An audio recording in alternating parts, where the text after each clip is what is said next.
the forces were saying, go have a look at him, you know. I was sitting around after the motorbike had finished, we'd finished the Money Pit Suzuki. I was just scrolling online, and when I go to the auctions like Gray's, and I haven't used Pickles yet, but they're out there as well. Firstly, I look at all the low price stuff, because that's my range. That's where I see the money at. You know, like I can get something cheap and not do a lot and sell it for cheap and make a few dollars. Up popped this particular car.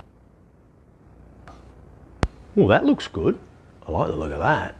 And I looked at the description on the car. It said it was fair to good, had some service history.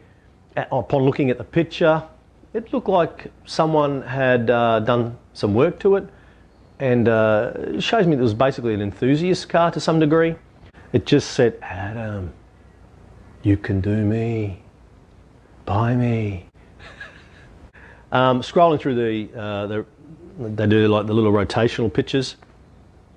It just looked great, and it looked like it had been lowered, and it's basically a hard to find car, hard to find in good condition. And I thought, I'm not going to let this opportunity go. When I looked at it, the bidding was around 1609. So I thought, bugger it, a bit nervy, put a bid on it.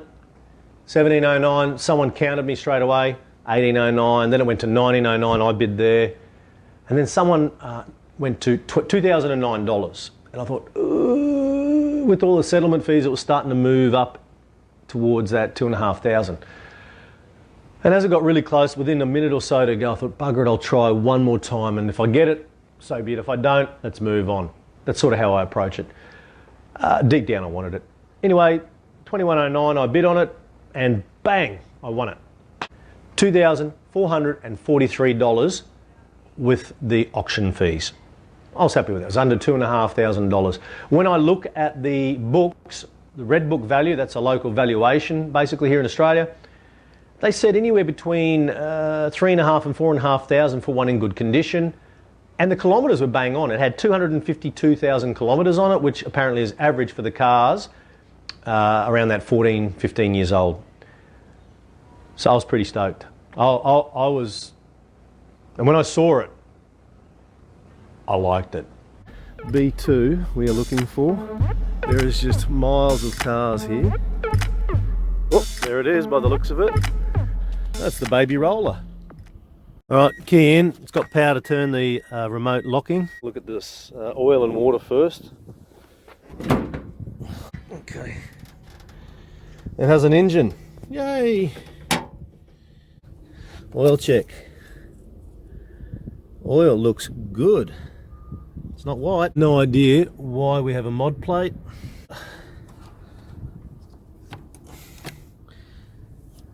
There's fluid in there. Okay. Tyres are good, yes. That is good to know. Little bit of sun damage. Let's start it up and see, hey? Crap. Well, that sounds pretty good. I better go get these other cars moved. Otherwise I'm not getting out of here. I've just got old mate here to go and get a key to shift the Golf that's in the way. There's our beast, guys, girls. It's a 2005 Corolla Sportivo with the 2ZZ-GE engine. Very straight, few bits of paint fade, but it is 14 years old. Yeah, I'm happy. If you know a few things about cars, you'll know that this particular Toyota, this Corolla, is a little bit of a unicorn. I mean, there were plenty out there, I guess, but they're hard to find now. They've either been thrashed or turned into race cars, rally cars, whatever. But this Corolla Sportivo, and Toyota does this every now and then, they create a gem, a jewel in the crown. And they make something with a bit of character. A lot of the Corollas, old school, that's different. I love all the old school stuff, but modern stuff, it's very benign, very bland. And then they pop up with this thing. It's 141 kilowatt, high revving animal. Like, this is better than VTEC, man. Toyota builds some good stuff when they do it, and this had character. And that's why I wanted it. Same engine is in the Celicas, but I'm not a big fan of the Celica, that particular shape, the last series. That Corolla, I'm not either, but with the Sportivo kit on it, and it's been lowered, I mean, it just spoke to me. I wanted it, and I got it. And I was happy at that point.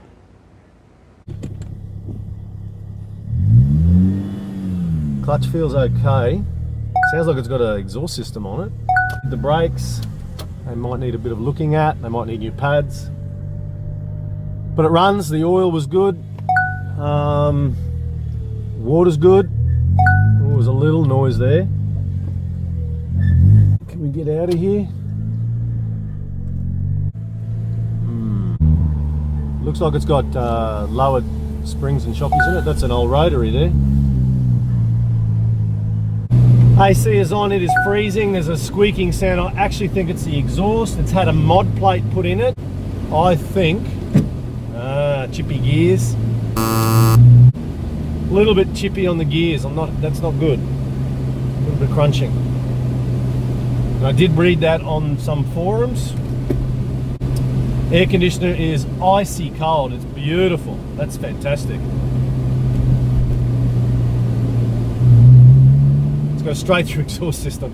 That may have to have a muffler put on it. All's fine. I thought, here we go. I'm not going to get rid of this thing. It's the Money Pit Suzuki all over again. I'd read in the forums that the gearbox is the weak point of these cars. I don't know if it's the same in the Celica, that's the same era. I was worried. Shit happens, so I've got to deal with it. We'll sort it as best we can, we always do. And I'll be open and honest about it when it comes to flipping the ride as well. I'm a little disappointed with the gearbox. I don't know if I'm going to register this. I might just clean it up and put it on Marketplace. I might show you a few things before we go, after driving it home. So the wheels aren't black, they've been painted. So I'll just tidy those up. The back tyres may need replacing. The spoiler on the front here is missing a support rail. It's straight as, there's a few little wear and tear marks here. I might even put a clear over that. It doesn't need to be painted, it's just sanded and painted with clear. There's a little dent on the door here, a shopping trolley accident by the looks of it. I don't know if we can pop that. Inside they've painted this a hideous colour, so I'm going to just pop that. And this car has got a mod plate, a Queensland modification plate, and it says 2 seats only. Looking in the back and underneath this seat, there's a massive amp there. There's 2 amps actually.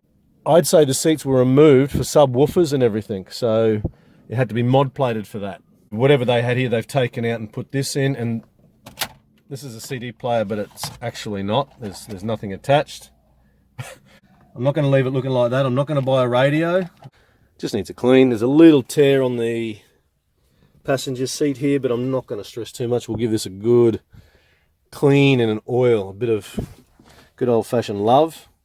You've got to treat your leather like a woman treats her skin. Blokes don't look after their skin, but it needs constant moisturising, and it won't split like that. Overall, the car is damn solid. I mean, it's leather interior. This is, as I said, this is a unicorn of a car, really, in the grand scheme of things, because Toyota don't really often do much, they don't put much character into their cars. And every now and then they just bring out this jewel in the crown. And this particular Corolla, the Sportivo, with the 2ZZ-GE engine in it, it's a gem. Just let down by the gearbox, which isn't a gem. Anyway, we'll move on. So there we are doing a 2005 Toyota Corolla Sportivo with the 2ZZ-GE VVTi variable valve timing and lift.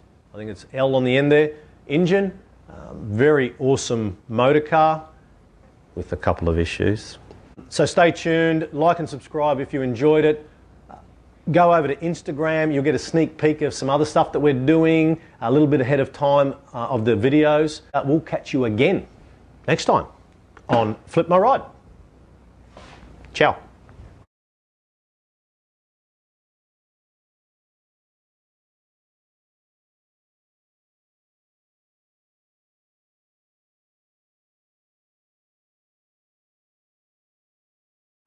That was only take number 14. Anyway, see ya.